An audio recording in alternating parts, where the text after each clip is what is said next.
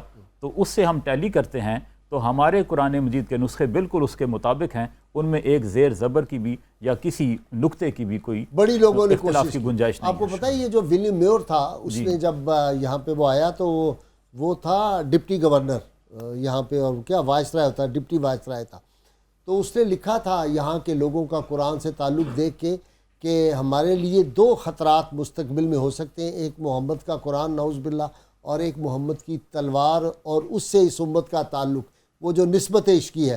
تو کوششیں یہی ہوتی رہی ہیں مختلف ادوار میں کہ قرآن اور صاحب قرآن سے ہمارا تعلق کمزور ہو جائے، لیکن ہو نہیں سکا۔ جتنی بھی کوئی کوشش کرے، مورخین اس بات پر متفق ہیں کہ انبیاء کرام میں اس طرح تاریخ کی مثال نہیں ملتی جس طرح حضور اکرم صلی اللہ علیہ وسلم نے قرآن کو تحریر کرایا، اور آپ نے وہ کیا ہے، اب وہ زمانے میں معزز تھے، وہ زمانے میں وہ معزز تھے، زمانے میں مسلمان ہو کر، اور تم خار ہوئے تارک قرآن ہو کر شکوہ کر رہے ہیں اقبال۔